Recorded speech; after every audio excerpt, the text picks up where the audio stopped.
కలియుగంలో ఎప్పుడూ స్మరించవలసినటువంటి పేర్లు కొన్ని ఉన్నాయి.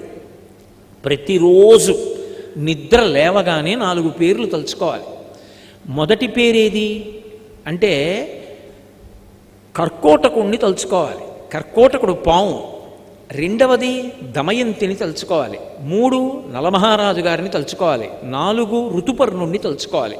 ఈ నలుగురిని ఎవరు తలుచుకుంటారో వాళ్ళ జోలికి కలిపురుషుడు రాడు. కలిపురుషుడు రాడు అన్న మాటకు అర్థం ఏమిటి? నీ మనస్సు సంకల్ప వికల్ప సంఘాతం, అది ఆలోచనలతో ఉంటుంది. అవి ఎప్పుడూ కూడా దైవీ సంపత్తితో కూడుకున్న ఆలోచనల వైపుకి వెళ్ళిపోతే ఎవ్వరిని నింద చేయడు. అందుకే మీకు నేను ఒక ఉదాహరణ చెప్తా చూడండి. నేను ఇందాక మీతో ఓ మాట అన్నాను, రాగము ద్వేషము అక్క చెల్లెళ్ళు, కోరిక ఎక్కడుంటుందో క్రోధం అక్కడ ఉంటుంది అని చెప్పాను. నాకు కోరిక ఉందనుకోండి, ఆ కోరిక తీరలేదనుకోండి, వెంటనే నేనేం చేస్తాను?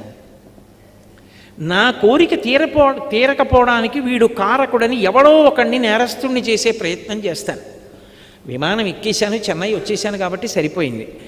ఏ కారణం చేతనైనా నా విమానం తప్పిపోయింది అనుకోండి, నేను ఎక్కలేకపోయాను విమానం. అప్పుడు వెంటనే నేను ఇంకొక గంట ముందు బయలుదేరి ఉంటే, ఉత్తినే అక్కడ కూర్చుని కబుర్లు చెప్పకుండా వేళ పట్టున బయలుదేరి ఉంటే బాగుండుండేది అంటానా? అన్నాం. ఆ కారు బాగుండనప్పుడు వాడు ఎందుకు ఎక్కించుకోవడం నన్ను? అంటే తీసుకొచ్చిన వాడిను నేను వెడతాను మొర్రో అంటే కూర్చోండి అని కూర్చోబెట్టేసింది, వదిలేస్తే పోయేది. ఊళ్ళో అందరినీ నేరస్తుల్ని చేసి వాళ్ళ మీద కోప్పడతాను తప్ప, అయ్యో నేనెందుకు బయలుదేరలేదు అని అంటానేంటి?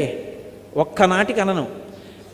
ఎక్కడ కామం ఉంటుందో అది తీరనప్పుడు క్రోధం ఉంటుంది. క్రోధం ఎక్కడుందో మళ్ళీ అంతే, ఎవరిని పట్టుకుందాం, ఎవరిని దానికి బాధ్యుణ్ణి చేసేద్దామని చూస్తుంటుంది. అప్పుడు ఆలోచించవలసింది ఏమిటంటే, కచ్చిత్ పురుషకారంచ దైవంచ ప్రతిపద్యతే అంటుంది సీతమ్మ. నేను ఒక పని చేశాను, ఈశ్వరానుగ్రహం తోడు కాలేదంటే ఏదో కారణం ఉంది, నా ఎందేదో దోషం ఉంది, నేను దిద్దుకోవలసింది ఉంది అని తన వైపు నుండి ఆలోచించాడు. ఎవరి మీద కోప్పడతాడు? ప్రశాంతంగా ఉంటాడు.